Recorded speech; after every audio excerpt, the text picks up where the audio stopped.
Valéry Giscard d'Estaing, chez le président de la République, je constate que M. Mitterrand a jugé utile de me consulter dans la situation de difficulté et d'incertitude de la France, dit-il.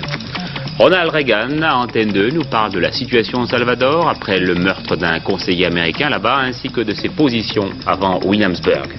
La mort d'une grande européenne, Louise Weiss, 90 ans, écrivain, journaliste militante féministe et enfin doyenne au Parlement européen. Et puis à Roland-Garros, la victoire de Noah sur Petchi et de Catherine Tanvier sur Virginia Ruzici. Mesdames, Messieurs, bonsoir. Retour au bercail pour Valéry Giscard d'Estaing. Ce matin, retour très provisoire puisque son passage à l'Élysée n'a duré qu'une heure et un quart. Mais c'est quand même un événement. C'est la première fois que l'ancien président de la République retrouvait son vainqueur de mai 81. François Mitterrand l'avait invité à s'entretenir avec lui, comme il le fit hier avec Georges Marchais et Jean Le Canuet, et un peu plus tard cet après-midi avec Lionel Jospin. L'avait donc invité à s'entretenir du prochain sommet des pays industrialisés de Williamsburg. Mais Valéry Giscard d'Estaing, à sa sortie de son entrevue avec le chef de l'État, s'est placé sur un tout autre terrain, un terrain nettement plus politique. Bernard Pradino.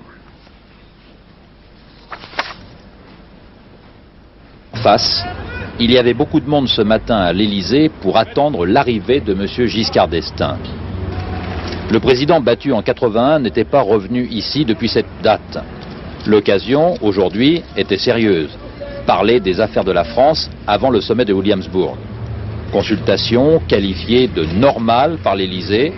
Le président Mitterrand reçoit régulièrement les leaders des grands partis politiques. Il apparaissait logique de recevoir aussi l'ancien président, lequel, après s'être engouffré dans sa voiture après 1h15 d'entretien, n'a pu résister finalement ni au besoin ou à l'envie de s'exprimer devant tant de journalistes. Sur le sujet de notre entretien, je suis favorable, comme vous le savez, au retour progressif à la stabilité des taux de change. Je considère comme prématurée la convocation d'une conférence internationale sur ce sujet. Et pour que les propositions de la France puissent être prises au sérieux et ne se retournent pas contre elles, nous avons besoin d'une économie vigoureuse et d'une monnaie solide. Quant à moi, je me consacre à la préparation du projet de cette société libre, juste et paisible qui sera seul capable de répondre à l'attente et à l'espoir des Français. L'ancien président confirme donc qu'après 7 ans d'exercice du pouvoir et 2 ans de réflexion, il se consacre à la préparation d'un projet de société. Ce commentaire de Max Gallo, dans l'esprit du président de la République, la proposition d'une conférence monétaire internationale n'est pas fixée dans le temps et doit s'inscrire dans un projet à long terme. Alors au-delà de cette rencontre, il y a incontestablement un arrière-plan très politique, la volonté de l'ancien président de la République de se positionner, comme disent les publicitaires, Albert Duroy. Et en quittant l'Élysée le 21 mai 1981, Valéry Giscard d'Estaing avait 3 problèmes. Le premier était de réussir à surmonter la profonde blessure psychologique causée par sa défaite. Ce n'est un secret pour personne et c'est bien compréhensible, cela a mis de longs mois et ce fut difficile. Son deuxième problème était de trouver la place et le ton qui conviennent à un ancien président décidé à rester présent dans le débat politique. On ne peut pas dire que cet objectif ait déjà été atteint. Valéry Giscard d'Estaing reste écartelé entre la hauteur de vue que lui impose son ancienne fonction et la nécessité quotidienne de ne pas se laisser déborder par les 2 autres figures de proue de l'opposition, Jacques Chirac et Raymond Barre. En l'accueillant ès-qualité et avec tous les honneurs, François Mitterrand l'a aidé à forger cette place un peu à l'écart sur l'échiquier politique. Le troisième objectif de Valéry Giscard d'Estaing est d'apparaître à nouveau comme un homme d'avenir, ce qui explique qu'il ait profité de cette occasion exceptionnelle pour faire une déclaration assez dure à l'égard de la politique de son successeur et surtout pour annoncer son nouveau projet de société libre, juste et paisible. Mais que recouvrent concrètement ces 3 mots ? Et réussira-t-il à convaincre qu'il pourrait réussir demain, ce qu'il n'a pas réussi hier? On le saura peut-être dans les prochains jours, puisque l'ancien président s'expliquera plus longuement, ce soir d'abord à la télévision suisse, et samedi ensuite lors d'un discours à Lyon. Oui, Valéry Giscard d'Estaing n'est pas le seul des hommes politiques à avoir été consulté. Demain, Jacques Chirac, hier, Georges Marchais et Jean Le Canuet, puis cet après-midi donc, Lionel Jospin. Ces sommets sont utiles s'ils contribuent à amener des éléments de stabilité dans les règles du jeu économique international. La crise plonge tous nos pays dans l'incertitude pour leurs choix de politique économique, pour leurs investissements. Et si ces sommets peuvent amener un retour à certaines règles dans le domaine monétaire, dans le domaine commercial, dans le domaine des matières premières, avec des obligations et des droits pour tous, ce seront des sommets utiles.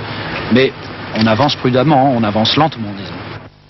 André Bergeron, qui lui a été reçu par Jacques Attali et Jean-Louis Bianco, toujours à l'Élysée, a donné son sentiment sur Williamsburg. Les conditions permettant la tenue d'un nouveau Bretton Woods ne sont pas réunies, mais je suis d'accord avec le chef de l'État quant à la nécessité de mettre un petit peu d'ordre dans la monnaie, a-t-il dit. Et puis encore 2 télégrammes politiques pour vous dire que Bernard Pons, secrétaire général du RPR, s'est déclaré préoccupé par la dégradation du débat politique. Les menaces et les rodomontades de Pierre Mauroy ne nous impressionnent pas, a-t-il dit. Enfin, au Parti socialiste, Jean Monnier, le maire d'Angers, a été exclu du PS. Il avait refusé d'ouvrir sa liste au PC. À l'étranger, le Salvador, à nouveau en première ligne, avec un attentat qui va relancer le débat sur la présence américaine sur place. C'est un conseiller militaire, le commandant Albert Schlossenberger, qui a été assassiné dans un parking. Il a reçu 4 balles dans la tête. Interviewé il y a quelques jours, le commandant américain, numéro 2 dans la hiérarchie militaire américaine au Salvador, expliquait son rôle. Aider la marine salvadorienne à lutter contre le trafic d'armes venant du Nicaragua. Pour lui, ce qui compte au Salvador, c'est la classe moyenne, pas les exilés riches à Miami, ni la gauche qui, selon lui, ne sait que détruire. La solution militaire ne sera durable que si l'on attaque le mal à la racine, dit-il, les inégalités sociales. Comme lui, les conseillers américains en poste au Salvador sont une 50aine. Leur mission est d'entraîner les troupes salvadoriennes à la lutte anti-guérilla. Ils sont chargés, comme le dit le président américain, d'aider l'armée à lutter contre la subversion communiste. Le président Reagan a rassuré les Américains sur les limites de l'intervention militaire au Salvador. Le nombre d'instructeurs ne peut dépasser 55 hommes. Ces soldats ne portent pas d'armes de combat, dit-on officiellement, et ils ne sont pas envoyés dans les zones opérationnelles. C'est pourquoi la Maison-Blanche souligne que la mort de l'officier américain est intervenue en pleine capitale et non dans une zone de combat, et qu'il n'y aura pas de remise en cause de l'engagement américain. Dimanche, à 18h, dans notre magazine, Bernard Benjamin et Jean Ray, de retour du Salvador, nous proposerons une séquence sur ces 50 conseillers là-bas. Alors, aussitôt après l'attentat, une première réaction du président américain. Nous l'écoutons tout de suite. Cette tragédie, le meurtre de ce jeune homme fait suite à des rapports que nous avions selon lesquels la guérilla était sur le point d'avancer sur la capitale avec des groupes de terroristes pour conduire des actions terroristes au cœur même de la capitale. Nous n'allons pas pour autant changer d'attitude en ce qui concerne la nécessité de poursuivre à la fois notre aide économique et notre aide militaire. Pourquoi la démocratie américaine soutient-elle toujours l'extrême droite? L'histoire du Salvador dans le passé est celle d'une dictature militaire comme beaucoup de nos voisins du Sud. Mais le gouvernement actuel a été élu par le peuple. Il y a eu des élections l'an dernier. Plus de 80% des gens sont allés voter pour la paix, pour ce gouvernement et pour la fin de la guérilla qui réapparaît maintenant avec le soutien de Cuba, du Nicaragua et de l'Union soviétique.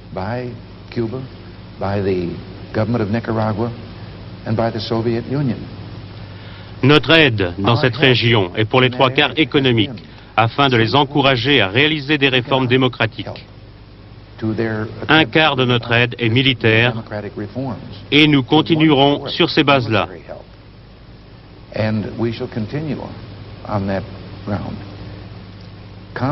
Le contraste, c'est le Nicaragua, où un gouvernement révolutionnaire a renversé un gouvernement d'extrême droite. Et notre pays, je n'étais pas là à l'époque, mais mon prédécesseur n'a pas levé un doigt pour aider ce gouvernement de droite. En fait, quand le gouvernement révolutionnaire a pris le pouvoir, les États-Unis ont immédiatement offert leur aide économique et financière. Mais ce qui est arrivé à cette révolution, menée par une coalition, les démocrates en ont été exclus et le groupe maintenant au pouvoir au Nicaragua est aussi totalitaire que n'importe quel régime communiste.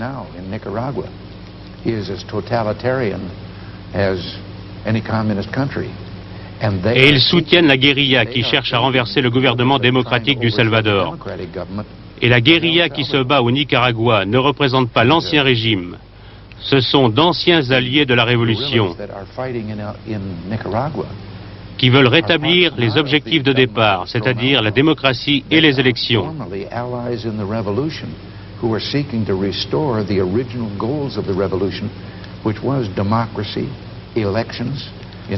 À ce propos, le Salvador va avoir de nouvelles élections avant la fin de l'année pour élire un président. Donc nous ne soutenons pas des gouvernements de droite. Vous l'avez vu, Ronald Reagan s'entretenait là avec plusieurs journalistes étrangers dans la perspective du sommet de Williamsburg pour Antenne 2. C'était donc Christine Ockrent qui l'a interrogé sur l'un des problèmes qui gênent beaucoup les Européens et surtout les Français en ce moment, le niveau élevé des taux d'intérêt américains et bien sûr la hausse du dollar, un dollar qui par parenthèse est en léger repli à Paris, 7,46 francs. Donc la réponse de Ronald Reagan. Nous avons tous besoin d'une reprise économique de longue durée, c'est notre plan. Pas de ce que j'appelle une injection rapide, comme ça a été le cas dans le passé depuis la Deuxième Guerre mondiale. Chaque fois, cela a été temporaire et cela a abouti à une récession pire quelques années plus tard. Cela veut dire que nous devons tous travailler ensemble pour réduire l'inflation à l'échelle mondiale.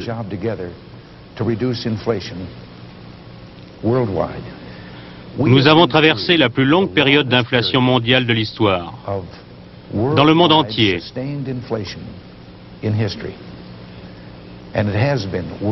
Je crois que notre propre succès à réduire l'inflation aussi rapidement que nous l'avons fait va aider les autres pays aussi.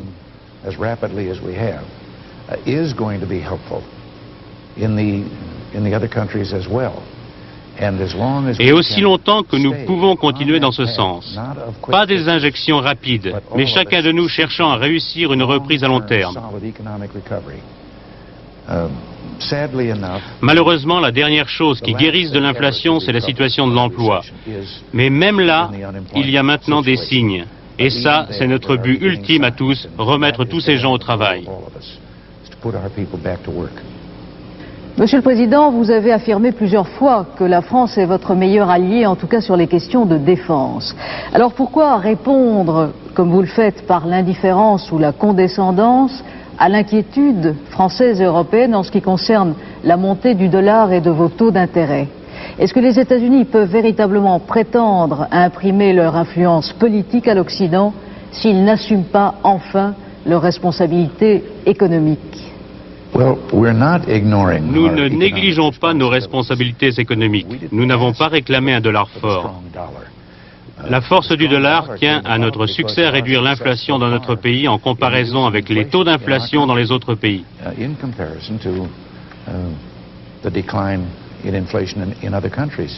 Mais nous aimerions avoir une meilleure balance commerciale puisque nos exportations souffrent de la force du dollar. Mais je crois que les tensions entre les différentes devises doivent se résoudre dans cette reprise économique générale et par plus de convergence et de stabilité dans les taux d'inflation à l'échelle mondiale. Pensez-vous que vous aurez sur toutes ces questions un choc frontal avec le président Mitterrand? Je ne m'attends pas vraiment à une confrontation. J'étais en liaison avec tous les chefs d'État et de gouvernement individuellement. Il y a eu des rencontres au niveau ministériel. Je crois que nous allons nous réunir pour trouver ensemble cette convergence. S'il y a un pays qui continue à avoir un fort taux d'inflation, le dollar pour lui restera élevé et les parités monétaires seront stabilisées quand nous aurons vaincu l'inflation. Le président américain qui a par ailleurs estimé qu'un sommet avec Yuri Andropov n'aurait pas de sens s'il ne s'agissait que de simplement faire connaissance. Nouvel attentat en Afrique du Sud pour la seconde fois en 6 jours. Une voiture a fait explosion, cette fois-ci à Bloemfontein, capitale de l'État libre d'Orange, mais pas de victimes. La proclamation de l'état d'urgence dans les 2 principales villes du Pérou à la suite de la mutinerie qui vient de se terminer d'1 millier de policiers. Un appel au calme de Lech Walesa à tous ses citoyens, ses concitoyens, à 3 semaines de l'arrivée de Jean-Paul II en Pologne. Et puis le bilan de l'incendie du bateau qui a fait naufrage sur le Nil, 115 corps ont été repêchés. Enfin, ce tremblement de terre très spectaculaire, vous allez le voir dans le nord du Japon, 32 morts, 76 disparus et des dégâts considérables. Dominique Thiers. Une secousse sismique ne dure que quelques secondes, mais regardez. Ces images ont été tournées en direct par une équipe de télévision japonaise. Il est midi, heure locale, lorsque le tremblement de terre se produit dans la région d'Akita, au nord du Japon. La ville est en pleine activité. À la première secousse, les passants tiquent puis tombent quelques secondes qui semblent alors interminables.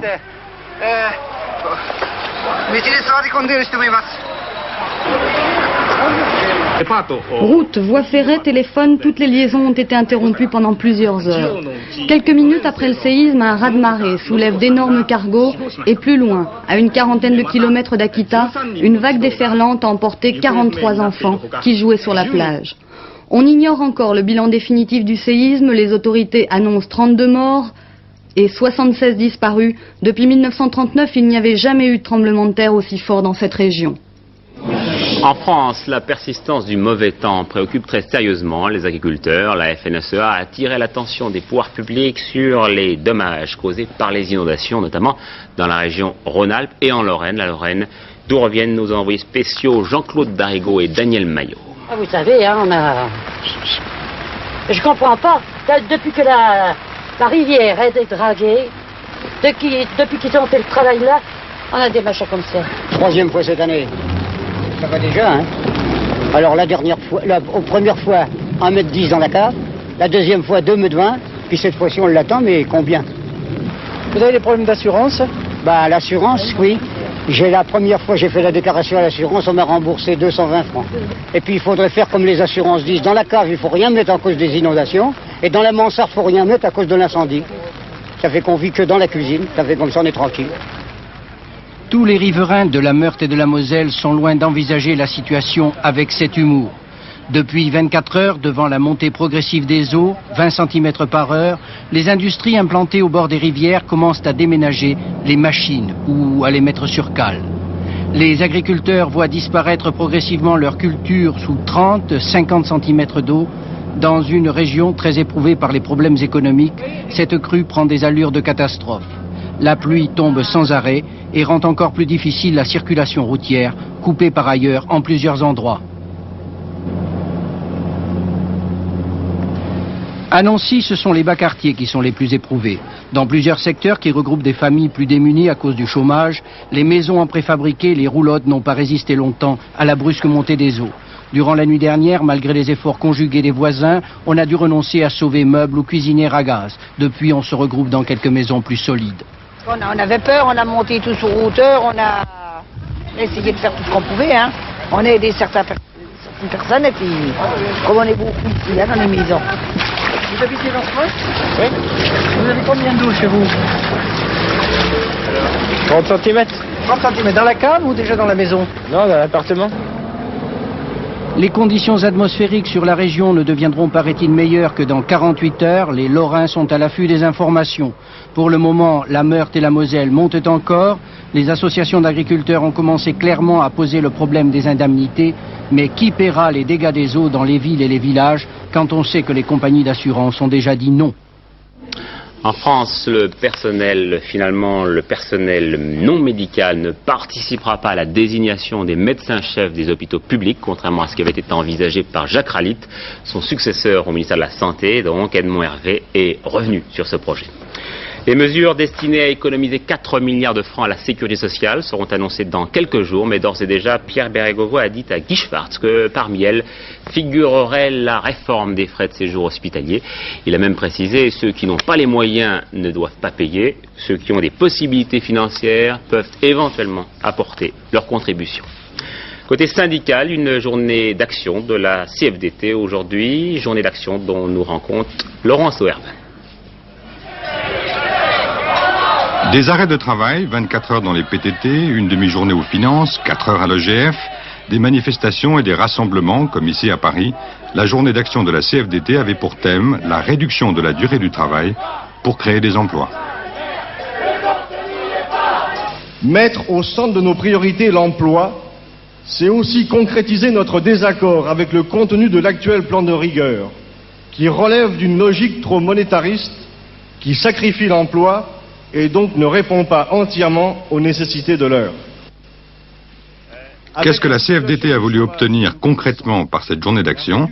La réponse d'un responsable national. Ce qu'on voulait, c'était interpeller les travailleurs sur cette question importante et surtout interpeller les patrons, leurs chambres patronales et les directions d'entreprise. Et ce que nous souhaitons, c'est qu'on ait réussi à débloquer la situation d'absence de négociation sur la durée du travail. La société vers une véritable... Une journée d'action donc avant un rendez-vous européen sur le même thème, la manifestation de la Confédération européenne des syndicats à Stuttgart le 4 juin. De son côté, Henri Krasuki par la CGT considère qu'il ne faut pas minimiser les résultats enregistrés par le gouvernement de gauche, mais que les changements ne se font pas assez sentir dans la vie quotidienne. Un entretien accordé à l'hebdomadaire socialiste L'Unité. Jacques Delors, à l'inauguration du 4e train de l'entreprise, des Échos. L'entreprise, ce n'est pas un sujet de polémique, a-t-il dit, un sujet idéologique ou politique. L'entreprise, c'est la mère nourricière de la société. Partie de bras de fer à l'Assemblée entre majorité et opposition autour de la réforme de l'enseignement supérieur. Le PS a accusé l'UDF, qui s'en est défendu, de vouloir faire de l'obstruction parlementaire. Près de 2000 amendements en effet pour ce seul texte de loi. Le premier article vient tout juste d'être examiné en 8 heures de discussion. Il y en a 68. Je vous laisse faire le compte. Pendant ce temps, près d'1 millier d'étudiants représentant une cinquantaine de grandes écoles de Paris et de la province ont défilé pendant près de 3 heures dans les rues de la capitale, de la Bastille à l'école militaire, pour protester contre le projet de loi Savary. Les étudiants ne veulent pas être assimilés au même statut que celui des universités. Protestation également des étudiants en droit de Malakoff qui refusent le principe de la procédure d'urgence. Le cabinet du ministre, disent-ils, avait pourtant promis le contraire il y a 3 semaines. Est-ce là votre conception démocratique de la société, demande-t-il à M. Savary. Le timbre-poste à 2 francs tout juste, cela devait arriver et c'est pour le 1er juin. L'ouverture du salon du Bourget aux professionnels et demain public. Patrick Esther.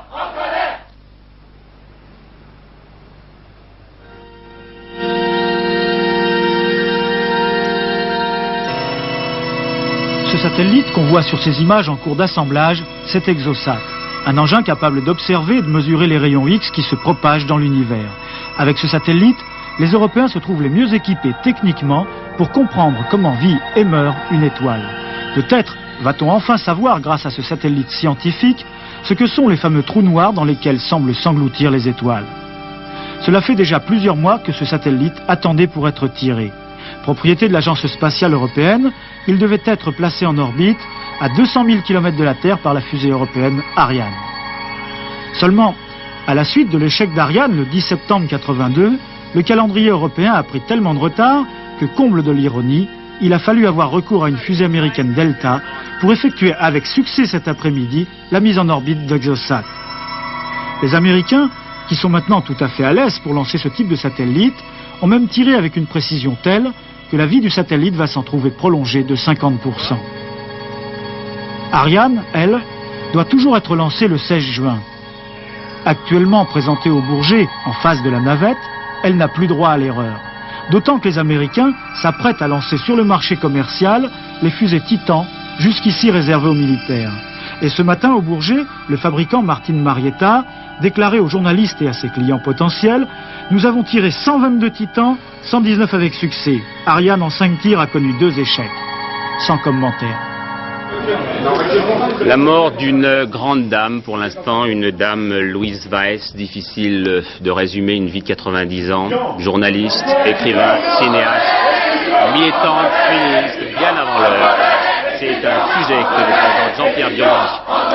Cette jolie femme, sortant d'une voiture il y a quelques 60 ans, a été la passionnariat de la liberté.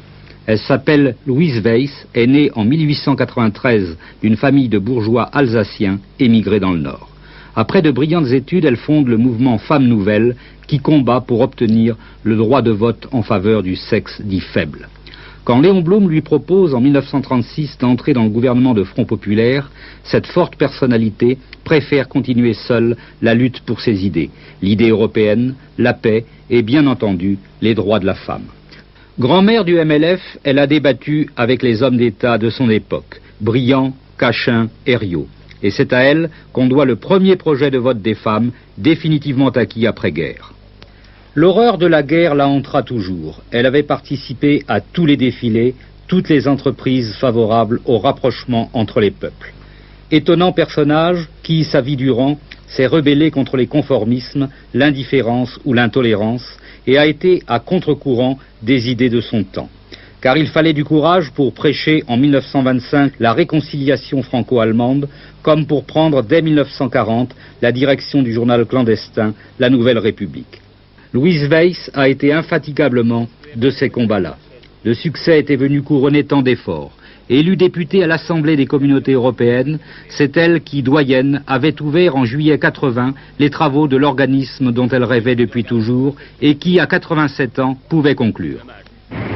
Une mission humaine n'est jamais achevée, elle ne se termine même pas avec la mort. Voilà, inutile de vous dire que ce journal a été difficile à présenter. Vous avez entendu les manifestations de 50 étudiants qui, depuis le début de ce journal, l'envahissent. Comme nous n'avons pas l'habitude de céder à quelques pressions que ce soit, nous sommes obligés de terminer l'antenne avec un petit peu plus d'avance. Voilà. Bonsoir à tous et à demain.